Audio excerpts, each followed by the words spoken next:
Resolute Square. I'm Tara Setmayer, and every week I'll be joined by some of the best political minds and strategists of our generation to talk a little shop and bring you guys inside the room with us. In a second, I'll introduce our panel tonight. You see Stu and Reed. We're going to bring them in, but first, let's show you what we're doing here. What is Resolute Square? They've been winning for years. I'm very proud of them. Decades. The right-wing media machine. They play by different rules. Alternative facts become America's reality. They lie for money, for power. They lie because they know they can get away with it. Ready to fight back? We took on Trump and defeated him. Now we need to take on the MAGA media. We need a powerful media voice dedicated to crushing the enemies of democracy. And now it's here. Resolute Square. Resolute Square is a growing community of creators, thinkers, strategists, and activists with one mission: to defend democracy. We're not a news organization. The old media models are failing. Resolute Square refuses to tell both sides of a lie. We proudly declare a fierce, relentless bias for democracy. All bias, all the time. We're not here to debate the people who will destroy democracy. We know we're right, and they are wrong. We are here to win. This is what we believe. We must take the fight beyond the ballot box to where the autocrats are winning, the media landscape of America. At Resolute Square, we will get up every morning to defeat the dangerous MAGA media. We will speak truth to their lies. We're not billionaire extremists. We're Americans, and we will fight. If we join together, we will win. We will not let a corrupt minority steal what it means to be an American. We will fight for the heart and soul of this country. We can do this. We must do this. Together. Resolute Square. Join us.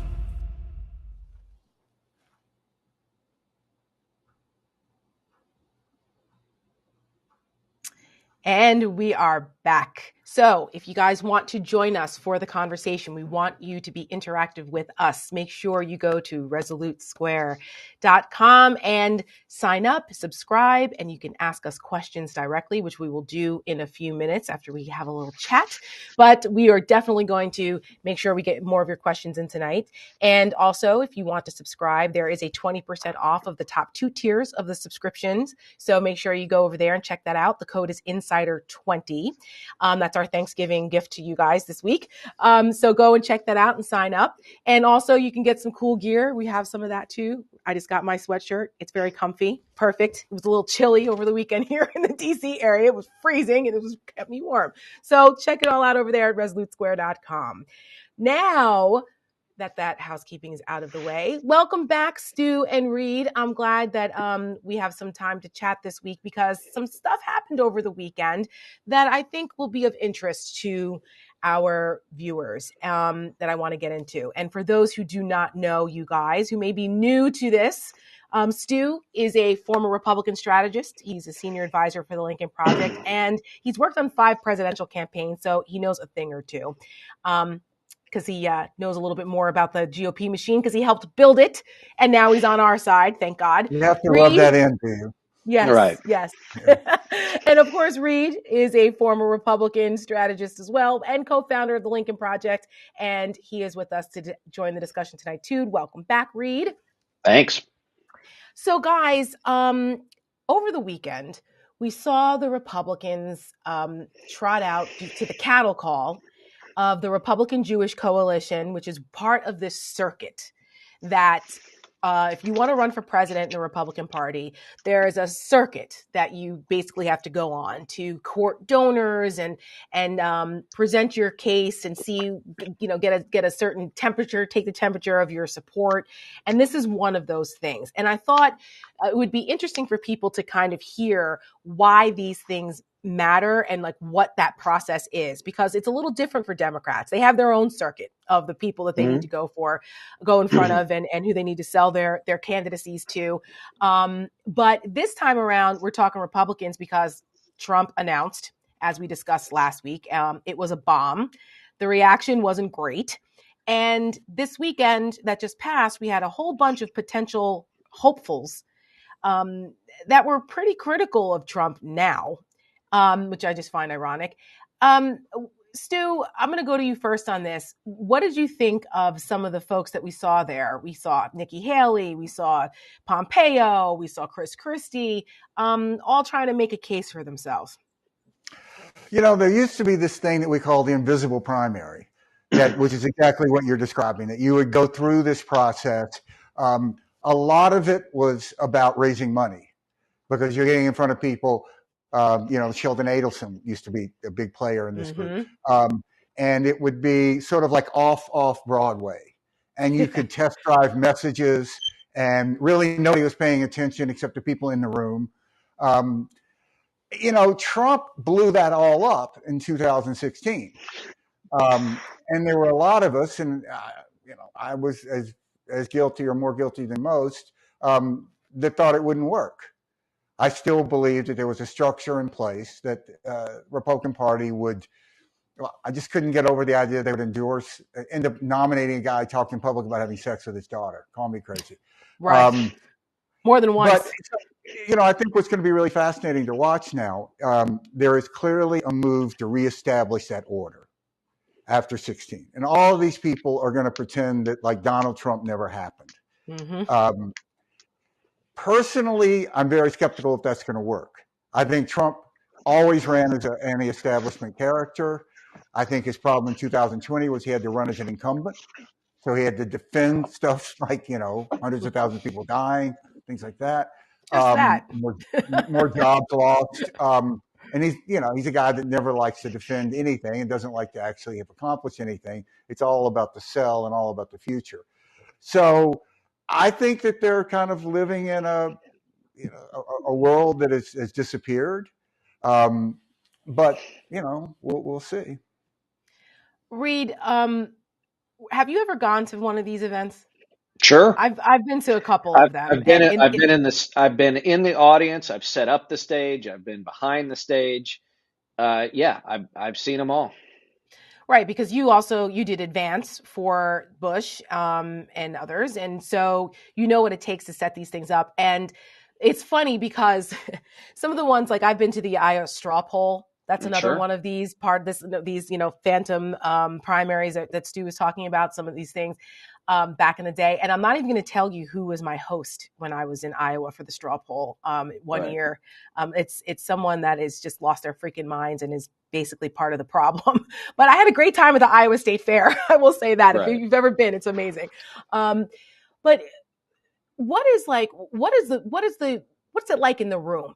Because, you have all of these people there. Like, we're looking at probably another at least 8 to 10 Republicans who are actively seeking this nomination now, to try to take out Trump.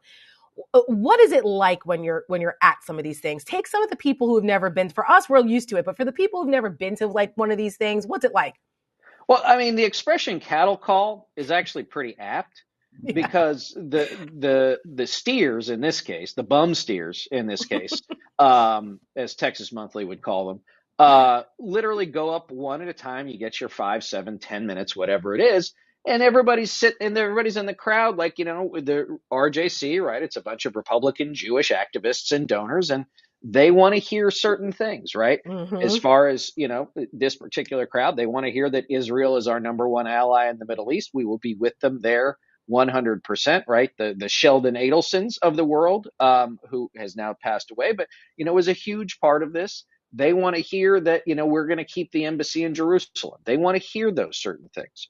One thing though that I noted about this in particular though is that to Stuart's point, they all acted like it's 2015 again, right?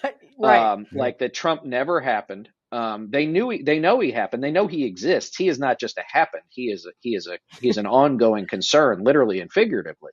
But the other part too, and this was something that I thought I interviewed Hugo Lowell from the Guardian yesterday for my podcast, and he said something I thought was really interesting, which was not one of them had like a new idea for the country, right? Not like nothing even remotely sort of cutting edge as far as like what a new conservatism would look like for the Right. 21st century as we enter we're in the third decade of the 23rd century.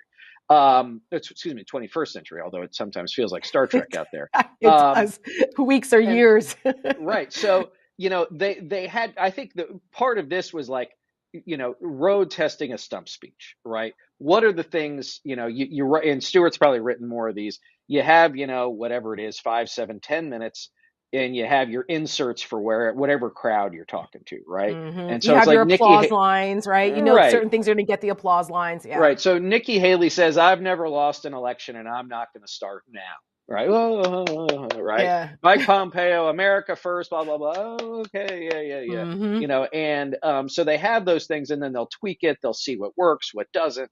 And then they'll go on to the next one. And what's funny is, these things can help make a candidate, to Stuart's point. Remember back in 2015 that Scott Walker gave a speech to some group in Iowa during the summer prior to Trump coming in. And he was the guy, right? He was the guy that's going to storm the barn and take everybody, everybody else's wind out of their sails. And you know what? He's out by September, right? Yeah, 72 days. I think it was right, yeah, 72 days officially. right. Which is pretty, which is not untypical. One of the things that I think Romney learned when he ran in 2008 and then ran again in 2012 was you basically have to dig the ditch you're going to die in. And Romney made the decision that he was going to run on the economy. And if you were going to beat him in 2012, you had to beat him on the economy, which meant that there were a lot of votes and people that you were going to leave on the table. It's a very difficult thing. I mean, because you start getting into this, you can win Iowa with 32%, which, it's kind of like hitting like 250. And it's a very hard concept for a lot of people, particularly a successful business person like Mitt, the idea that, well, are you crazy? We can get 80% of this market. Right. We just have the right message. We can do this. But the fastest way to get 15% is to try to get 80%. And I think but why is that? Because Iowa, and a lot of people may not realize that the way you campaign in New Hampshire and Iowa is very different from how you campaign in South Carolina because of the way the primary system is set up there. Right. Iowa's a caucus as opposed to a straight primary. So, why can you win with only 30% in Iowa as opposed to what you want 50+1 or what most people think? Well, what do you mean you can only win with 30% in Iowa? Can you explain that, Stu? Well, because, Iowa is still the first caucus. So you usually have a crowded field. And, there used to be sort of there was a saying, there's 3 tickets out of Iowa that you had to come in first, second, or third. In the 2012 Romney campaign, we had pretty much decided to skip Iowa. But we had a list of voters who had supported him before in 2008. And we thought that if Romney wasn't campaigning in Iowa, wasn't making an effort for it, that these people would drift away. And we kept calling them, polling them. And what we saw was actually they still were with Romney. So if you go back, Romney didn't get into the Iowa caucus and really make a play there until the very end. And all he had to do was get his repeat customers. He didn't have to get any new voters to win this thing. And it's it stresses the ability of people who are good at meeting people, who are good in these living rooms. Retail politics. We're supposedly phenomenal at this. I mean, the guy couldn't give a speech to save his life. But you put him in a room, and he could be incredibly compelling. And, when you don't need that many votes. I mean, the dirty little secret is you can get nominated for president with probably fewer votes than it takes to get elected to Congress. Because if you win Iowa, do well in Iowa, and then you win New Hampshire, you're going to win New Hampshire with, I don't know, it depends, 55,000 votes or more, how crowded the field is. And then also, in Iowa, it's not just a test of whether or not your message resonates, but it's also a test of logistics. Right, organization. You have to get these caucus goers, right? It's January in Iowa. When I was in Iowa for the 2000 caucus, right, it was so cold on the tarmac at the Des Moines airport, my shoe froze to the tarmac. I'm not even kidding, right? And I had Wow. to rip my shoe off, and the heel stayed, right? So I was walking around like this for the rest of the night. That's how cold it is. So you have to get people from wherever they are. They happen at night, right? And you have to get them. So it's vans and drivers and all this stuff, Mm-hmm. and that was the normal way to do something. But then, a George W. Bush who does well in the Iowa caucuses goes to New Hampshire and gets his clock cleaned by a guy named John McCain, Mm-hmm. right? Who was good at that because he would go stand in 700 different living rooms, And right? he He would do it. also, McCain in that race skipped Iowa. Right. And there were a lot of people like myself that argued that you would get enough momentum if you did well in Iowa that it would affect how you were going to do in New Hampshire. And we couldn't have been more wrong. Right. McCain went to New Hampshire and said, look, I don't care about Iowa. I love you guys. Right. Mm-hmm. And like, who doesn't love that? I mean, it's like applying to college. You go like, this is the only college I want to go to, and he had a ball in New Hampshire when he did the bus tours, the Straight Talk Express. Mm-hmm. And I was traveling with Bush, and like we were like, can't we go to like McCain events? They're like so much more fun. Yeah, and like I remember, I was sitting in South Carolina the night of in 2000, Yeah. in the night on the night of the New Hampshire primary. We had convinced ourselves, right, that it was over, that he was the presumptive nominee, and in the course of an evening, I we remember went that. from, wait a second, we could lose, we might not even be the nominee. Mm-hmm. Right. And that's boom, how quick it could. But I think the other part, too, that this brings up as we bring it back to the present with all these cattle calls, too, Tara, is that the campaign will be a mirror and must be a mirror of the candidate. Right now, when I worked for Senator McCain in 2007, right, we built an aircraft carrier, and John McCain and we ran the aircraft carrier into a mountain, right, in the middle of the ocean, and the thing collapsed. Because he's not an aircraft carrier kind of guy. He's a pirate. He never was comfortable with the campaign. Right. I mean, I remember one day he walked into the office and goes, who the hell are all these people? Now, he used more colorful language than that, but the point was the same. Right. And I think that's a lot of the difference, too, that, and this is something else that Hugo told me, is that if you see the way that Trump's campaign is shaping up now, there's no campaign manager. It's much more loose. It's less structured. That's how his 2016 campaign was. It was the worst campaign run in modern history, but it won. But it won, right? That's right. But it was the most successful that he's run. But all these other candidates, right? They've been governors, they've been senators. They almost need the cocoon of the campaign apparatus to make them feel comfortable. And I think that's a true differentiator between what Trump can do and what the rest of them can do, is that, like, they're all going to go, okay, who are the top 5 people in Iowa I got to get? Who are the top 7 people in New Hampshire? Who's Steve, what's his name, going to be with? Who's Henry McMaster going to be? Right. How many different consultants that no one outside of Columbia, South Carolina has ever heard of, but make a mint every 36 months on this stuff, right? Who are all those people? Those people are all on phone calls. They're getting visits, all this other stuff. And Trump, it's just like in 2015, I think when they did a debate in Iowa, he's like, I'm not going to go. And he did a rally across the street. Right. Right. And got more coverage. I think that actually hurt him because he did lose to Cruz. And then you could see he ultimately won. He tried to be a normal. If you go back and look at that, for a moment he tried to be a normal candidate and congratulate Cruz, and it lasted for like, I don't know, maybe 2 hours, and then he stole the fucking thing. It's over. Yeah. Cruz. Well, then he starts posting pictures of Cruz's wife on the internet. That's right. Like that's the thing that they can't understand, is like, he's going to post pictures of your wife on the internet. But here's the thing, too, though. Here's the thing, right? We say that Trump doesn't play fair, which is what, we've all been on cable news a lot lately because of the reemergence of a 2015 set of slate of candidates that potentially run against Trump that are running the same playbook. And we're like, okay, you guys are going to make the same mistake again. This guy doesn't play fair. You guys think that you're going to bring back the campaign apparatus of the past, and that's what's going to beat Trump now. Good luck with that. We saw what he did last time, because what he did was he threw the playbook out and decided that he was just going to do the Trump show.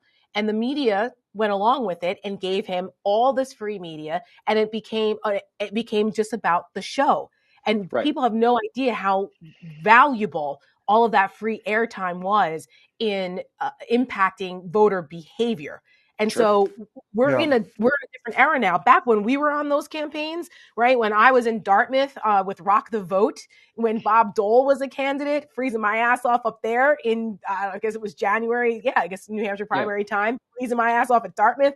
We didn't have cell phones. We didn't have the internet. We didn't have cable news channels running 24/7 with Trump rallies constantly. It was a different construct. And so these guys now going back to thinking that the old ways work, I think they're going to have another thing coming. Stu, What they're before going to you, have to do, Tara, they're going to have to attack Trump. Right. yes, And what happened in 16 was everybody attacked everybody else because yes, they thought all you had to do was get one-on-one with Trump and you were going to win. And I don't know who has the guts in that group to go after Trump. They could have defeated Trump easily in 16. If Jeb Bush, when he was standing up on stage next to Trump, because he was still the front runner with Trump, whatever first question he got in that debate, if he had said, well, look, I'll answer that, but I want to ask this man next to me something. You insulted my wife, will you apologize? And Trump would say, no. And he goes, you're disgusting. You don't deserve to be on this stage. And if the first question came to Cruz, if Cruz had said, look, you may not I'll answer the question, but you may not like me, you may love me, but I am a conservative. This guy over here, Donald Trump, he is not a conservative. Don't vote for him thinking he's conservative. I always dreamt of what it would have been like, and then Tara, I know we got some questions. Yeah, If George W. had been on stage next to Trump when Trump had done that, and if he'd insulted Laura Bush, because I think it would have been George Bush pre the age of 40, I think would have appeared on that stage. Absolutely. And that's the difference that, people don't, they have respect for a fighter. They want, like, somebody said something about that. I can't remember who now, but it was that voters want to feel confident that the person they're voting for is fighting for them, that they're not a coward. They're not going to back down. And it may not be, it's almost, they don't care about everything else. As long as they feel as though you are fighting for them and you have the same values, they don't care about all the other ancillary stuff. And we can, do a political psychology session as to why or why not, but that's important for people. And so I don't know who that's going to be. It's sure as hell's not going to be Ron DeSantis. We keep telling people this, but okay, let's see Ron DeSantis in an environment like Iowa or New Hampshire. It'll This be like guy Rick Perry. Yeah. Rick Perry had never been attacked by Republicans. He would walk in a room, people would applaud. It was great. He was governor. He gets into this, in that first debate they had out at the Ronald Reagan thing, and Romney went after the guy. He went after his Texas record. And literally, Perry was like, how is this happening? Yeah. You could just tell he was not prepared for it. That's right. One of the things I think it's impossible to run for president and win and not be humiliated. It happens to every candidate. It's how you respond to that. And for Trump, being humiliated was nothing. It didn't do anything to him. He doesn't have any shame to begin with. And there's a strange power in that that gives you a lot of energy and a lot of freedom to maneuver. And it also adds to the show. I call it the Jerry Springerization of politics. Sure. I've said it for years now, and it just continues to prove to be true. People, they say it's horrible. They don't want to watch that. That's trash TV. But guess what? It was like the #1 rated show for years and years. And people it was appointment television before you had DVRs. You were home watching what kind of crazy shit were you going to see next on Jerry Springer? And that's what Donald Trump brought. There's a reason why house fires lead the local news. Right. That's exactly right. That's right. Let's take one of our first questions for the night. What have we got first? Lisa, if crazy is what shows up for primaries, how could the GOP possibly end up with a decent person as their nominee? Reed, I'll let you go for that. If you want to keep bringing your questions in too, by the way, folks. You want to ask more questions. I'm not sure how they do, to be honest with you. The other part of this too is that if, to Stuart's earlier point, if they'd all gone after Trump, right, to knock him out, maybe they could, maybe one of them could have survived. But I think that, and Rick and I will have a piece that posts, I think, on ResoluteHall.com tomorrow about this, which is I would venture to say that Resolute Square. Sorry. It's okay. Sorry. I was looking at something down here. ResoluteSquare.com. We don't want people going over. We like halls, but we want them to go to the square. No. ResoluteSquare.com. To get out of the hallway and into the square. Is that if somebody starts to gain traction against Trump, the rest of the field will attack that person because they're like, I'll be damned if that person's going to be the alternative. Yes. And so I think that it's tough. The other part too is, remember that these are Republican primary voters. These are not general election voters. And a lot of these places, New Hampshire being a notable exception, only registered Republicans can participate. And the people who are likely to participate are probably Trumpier or more MAGA in nature than the average, which means that these people will have to appeal to some of those folks because they're for sure going to show up. And so I think that, this is it's sort of a catch-22 for all of them, which is if you're gonna beat Trump, you got to out-Trump him. And if you're going to hold your base, then you're going to have to do some of the things or espouse the same sort of beliefs that he does. But also the flip side of that too is, remember that Trump didn't lose by that much in 2020, and Republicans didn't lose by that much a couple of weeks ago. So there's something to be said for all of that can work together, but decency pretty far down the list. You have to look. I've always thought of campaigns as arguments in front of a jury, and I thought the ideal campaign, you would be able to run your first spot as your last spot. So what is the logic behind these people running against Trump? As you were saying, they don't have any new policy. There is no admission that the party has gone crazy and we have to save it, because there is no real movement against that within the Republican Party. So they're tired of Trump because maybe Trump is costing them votes. But they're not tired of anything else. And not in public, at least.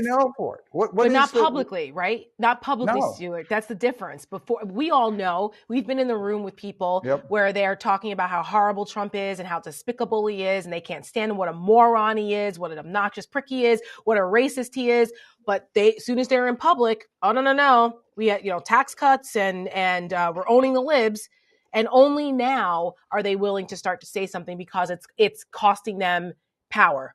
And it's the most cynical part of politics. But let me also say this, though, is that Trump they're taking advantage of Trump as the piñata here.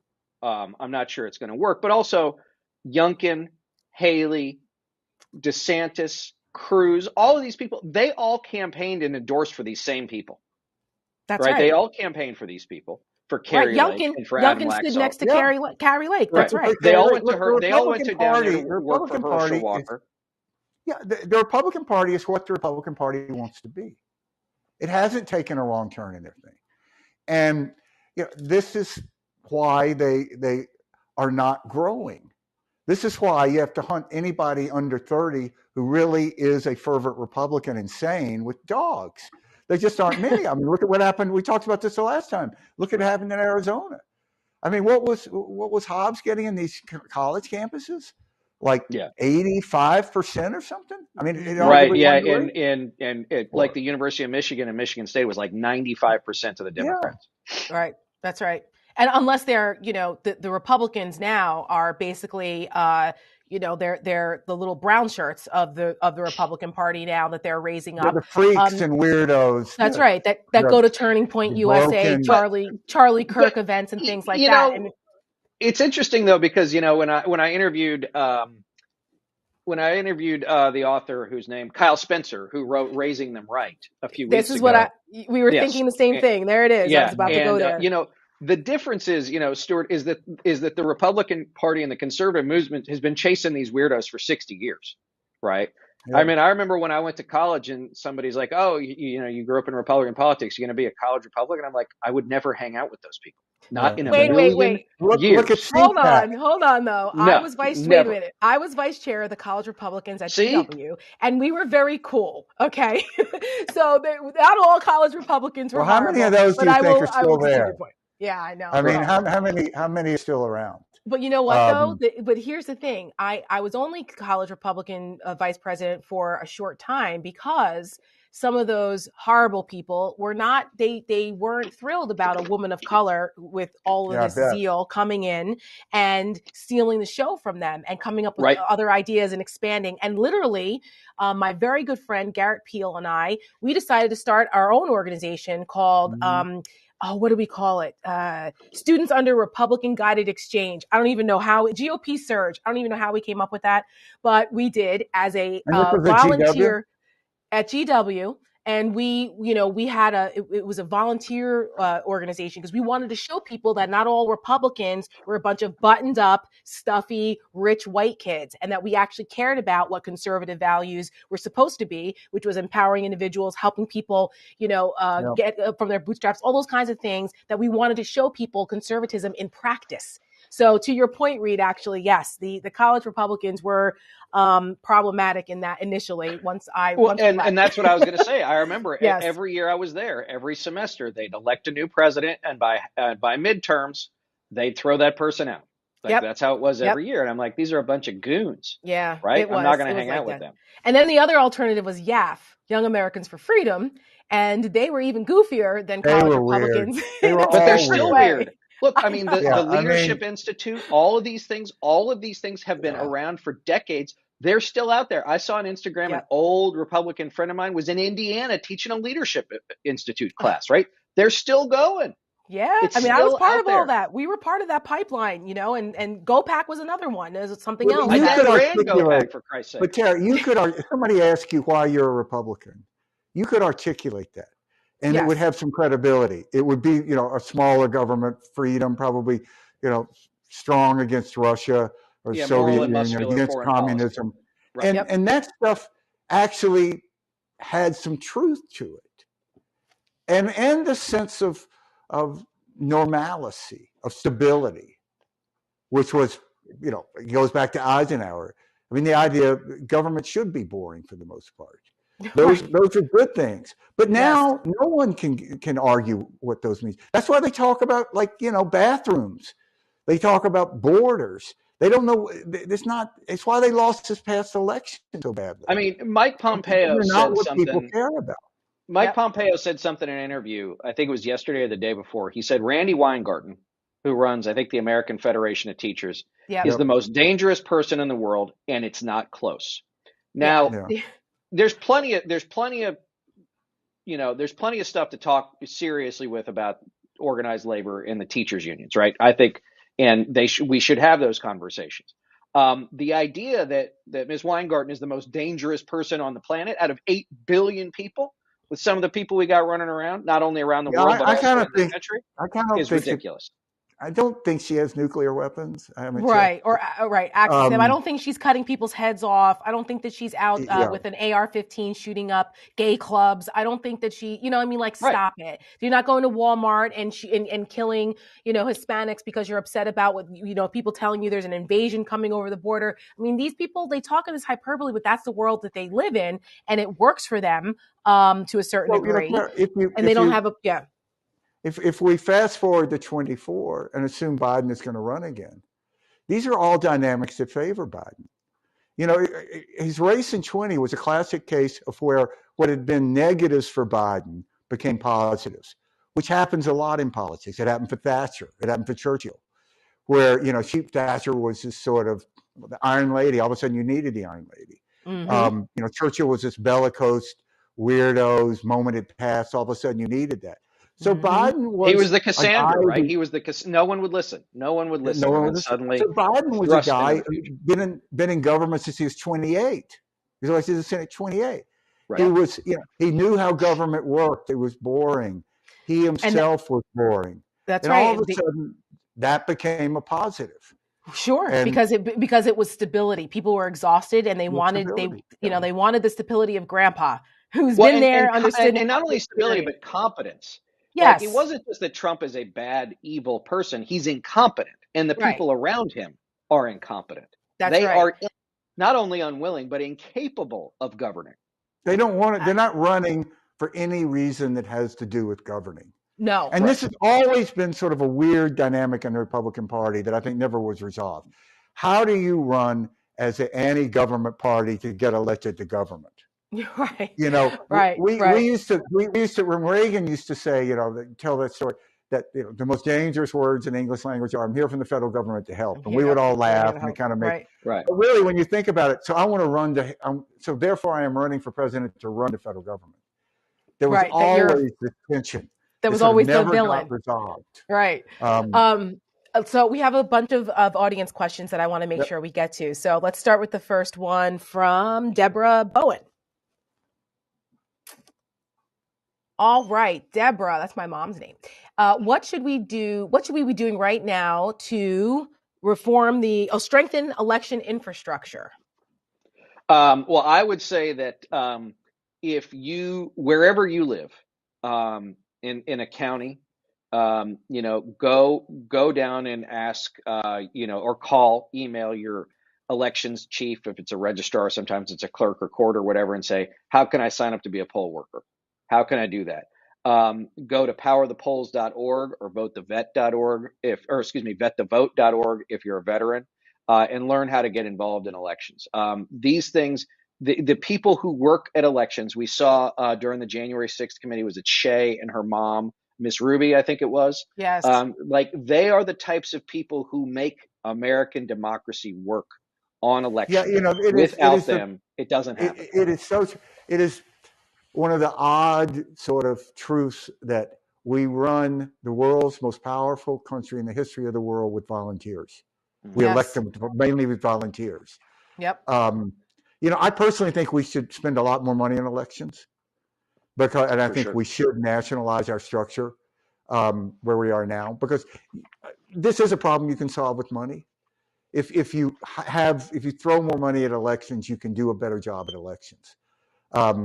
But it is part of this entire autocratic movement to attack the legitimacy of elections, which is to attack why should you vote, and it's to attack these people. Mm-hmm. And that is, that's what Bannon says. We want to burn it all down. And that's partially part of the Republicans' strategy now, is to make it more difficult to vote, and also to undermine the system. And it's turning them back to bite them in the ass, because that's the system we have, and we need to continue to defend it. If it's up to them, that's not the system we would have anymore. They just lost again in court trying to stop Saturday voting for the Georgia runoff race. And why are you so afraid of more people having access to vote? You cannot be. You will know that the Republican Party is on a route to heal itself when they're trying to make it easier for people to vote. Right. Yep. Because they're confident that they can get more votes. That's right. Nobody ever tried to change the rules of a game they were winning. That's exactly right. And that's what Republicans are doing. That's right. Let's go to the next question. Tony, do you think they will try to enact more voter restriction laws ahead of 2024, which is right in line with what we were starting to say? I'll tell you what I think. Yes. Yes, they will. I think especially if any place where a Republican owns the governor's mansion and they own both houses of the legislature and a willing Secretary of State. Yes. Which is why it was so important for what we did at the Lincoln Project, focusing on Secretary of State races and governor's races in those 5 key states, which thankfully were all successful because of this very point. Because elections are run at the state and local level, those people would have had an outsized influence on voting access, voting restriction, voter fraud, or whatever they wanted to make up, and potentially cause a constitutional crisis for 2024. And the state where we did, where the Democratic governor lost, Steve Sisolak, Joe Lombardo, who is sheriff of Las Vegas Metro, sort of the Clark County, in his first moves, his transition team seemed to be full of normal people. The Democratic attorney general was reelected, and the Democratic candidate for Secretary of State, Cisco Aguilar, beat the absolute nutty Marshall. So it looks like Nevada will be, okay. Hold. I mean, I wish Sisolak had won, but Nevada, of the 5, Nevada was the one that we could spare. Whenever they were talking about elections being stolen or fraud and all of this, I think if you just take it back to one simple point, there wasn't one Secretary of State in all of the states, Republican or Democrat, who said that the election in their state was flawed. Right. So they're the ones who ran it. I mean, even the Republican, not one Republican Secretary of State said, "Hey, Trump's right. We really screwed it up here." And I think in 20 they were the majority. Yeah. Right. More Republican Secretary of States than there were, and none of them said that the elections were. It was completely fabricated. And in the place where they tried to run the election over and over again with the cyber ninjas in Arizona, it turned out that Biden got more votes anyway. Biden actually gained more votes, so it completely backfired on them. Why is it? Why the rule of recounts is you want to be ahead when you go into the recount, and why is that? Probably because you were really ahead. Right. When you count those votes, it's just going to confirm that. That's right. I mean, there'll be theory. small, people say you go into a runoff, you're 100 votes ahead. They go, it's only 100 votes. 100 votes is a lot of votes. Right. Yeah, and that's right. In our system, there are little margins of error, but unless somebody transcribed a number wrong or something like that, you're not going to get much differences. Right. We run very clean elections in America. Right, because historically in recounts and things like that, that level of votes to overcome is very rare. Like it almost never happens. Where it's Okay, next question. We have John Bennick. Why do so many people believe Trump is fighting for them? This is the question that launched 1,000 campaigns, right? I mean, it's, I was interviewing Tara McGowan today for her new outlet, Courier, which is a local news outlet in 8 states. And we were talking about the power of the sort of one, right? The cult of personality. And, that people follow people. That's by nature. And they want people that sound like them and espouse their values. And I said, yeah. And that's the biggest trick that Trump ever pulled. Right. Yes. But he's been a fraud remember, think about this, even back to when he said you're fired on television. He wasn't actually firing anybody. The producers told him who to get rid of. And in fact, his whole thing was he didn't want to fire anybody. Right. And still didn't. There's one thing missing in this question. It should be, why do so many white people believe Trump is fighting for them? Because that's culture. You don't see, it's like evangelicals. Evangelicals support Trump. Only white evangelicals. It was black evangelicals. It saved this country from Roy Moore in Alabama. That's true. In Alabama. That's right. It is more, I personally believe that it is about white grievance. Yeah. Mm-hmm. And, Stuart wrote a whole book about it. He sure did. And when people say, so you really think there's 70 million racists in America? Well, first of all, there probably are 70 million racists in America. But you don't have to be racist to vote for Trump. You just have to decide there's something more important to you than having a racist as president. Yeah, that's a very good point. Trump. But here's the other flip side to that, though. But the Republicans are gaining black male votes in areas that they never thought they would. And Trump increased his black support in 2020. That is something that I think the Democrats need to address, because that's a problem. Why is it that black men, not black women, why is it that black men are attracted to that? I think that has to do with certain gender dynamics over race. I agree with that. I think you're right. I think you're absolutely right. But I think it's the issue is, the gender dynamics, absolutely, which is Trump gave everybody license to be the biggest asshole they wanted to be, and it was suddenly okay. That was verified. But look, Trump's coalition was 85% white. Mm-hmm. So yes, overwhelmingly, yes. I mean, but that politics is a game of percentages. So, gaining 5% of the black male vote, or double digits, going, doubling what Mitt Romney got for the black vote. That matters. That can matter in for sure. But one of the more astounding things to think about it, Eisenhower got 46% and 56% of the African American vote, and Goldwater got 7%. Yeah. I mean, and it never came back. That's correct. Remember that. Think about it. I mean, would a President Goldwater have done what President Eisenhower did, which was when the Supreme Court started desegregating Southern schools, President Eisenhower sent the 101st Airborne to Little Rock and said, these kids are going to go to school here. That's right. Right. And Even Nixon, Goldwater Nixon would not got have done 30. that. Nixon got 34% of African American. Jackie Robinson campaigned for Nixon in 60. And then it's just when the Civil Rights Bill, when they opposed it, when Goldwater ran against it. Right. And they never came back.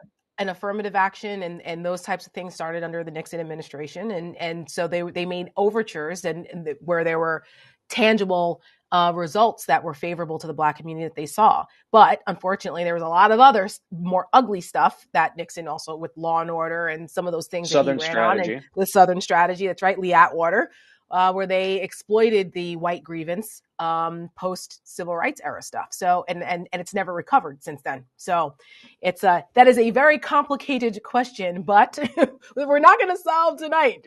We're going to take one last question from Melissa Kester.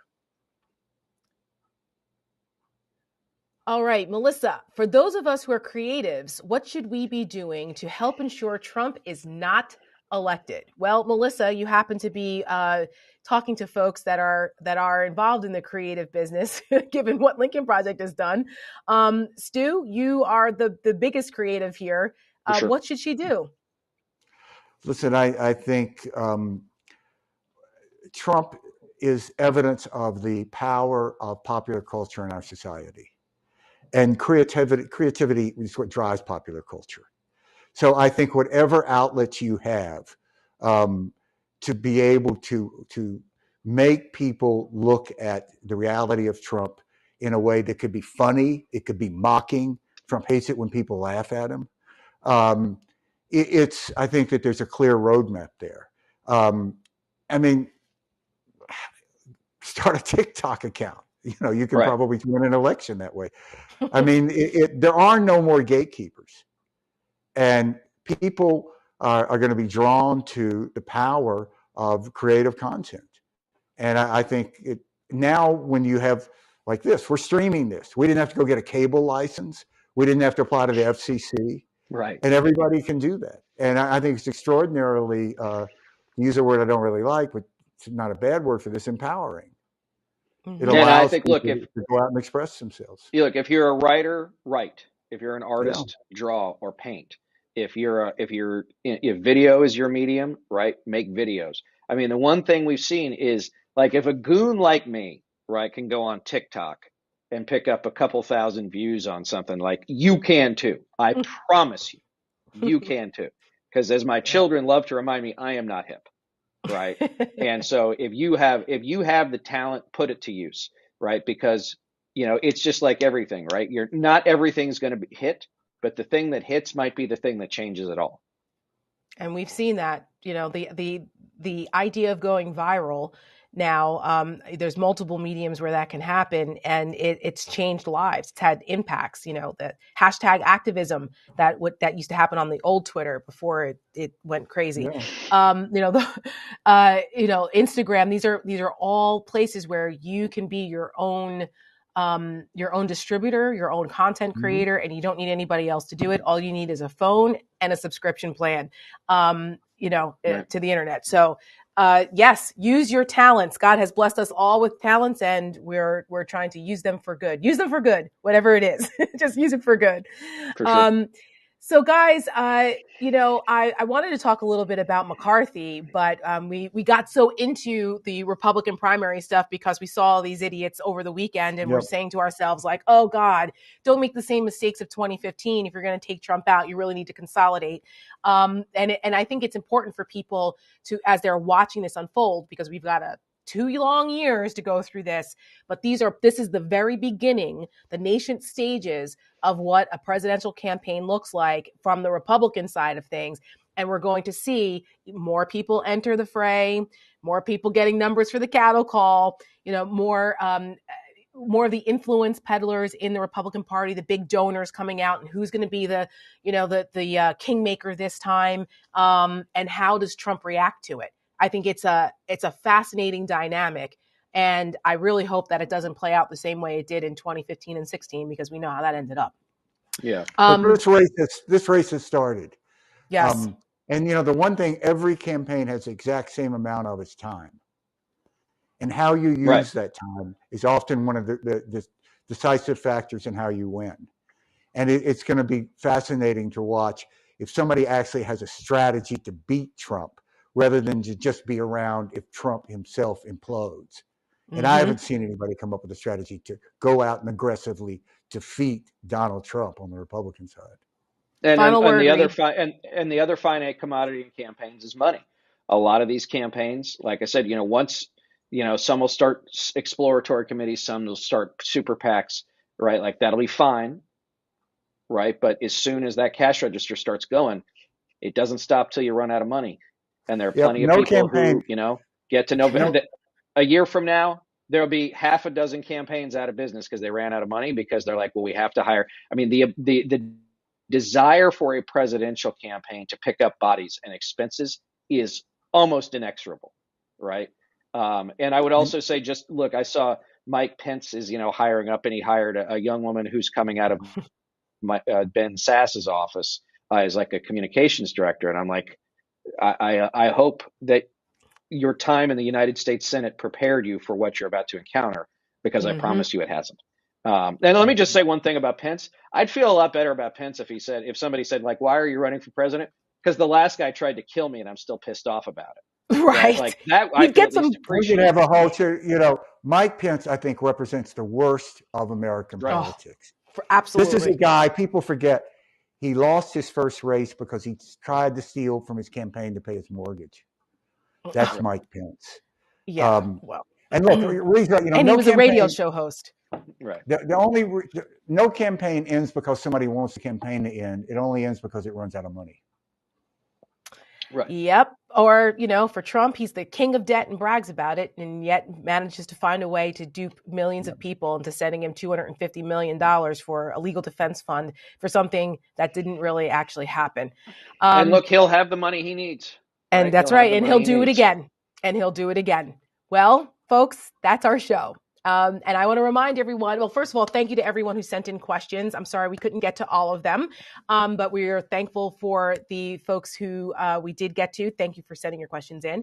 And I want to remind everyone that Resolute Square is the antidote to MAGA media. That's why we're doing this, because MAGA has their whole own ecosystem over there with Fox News and Newsmax and all those other guys. And it's time, we always talk about fighting back, and it's time that we fight back on the communications level too, because we all have access, and there are more of us than there are of them. And the Resolute Square slogan is, we're right, they're wrong. It's right on our little sweatshirts. There it is. We're right, they're wrong. And we say this all the time, and I've said this, that the righteous anger of the American people, when it is collectively directed for good, we win. And that's why we're doing this. So we appreciate everyone. We hope that you'll go to resolutesquare.com and subscribe. And we'll be doing another episode of the Strategy Call next week. We're going to talk Georgia runoff, because we'll be in the final stages of that. And it's looking pretty good for Warnock, but you got to still go out there and get and organize, and it's a ground game. So we're going to talk a little bit more about that and the importance of runoffs and how that's looking. So make sure you tune in next Tuesday, 8:00 Eastern, for Strategy Call. Thanks so much, guys. Happy Thanksgiving. Thanks, yes, and happy Thanksgiving, everyone. That's right. We'll see you next week.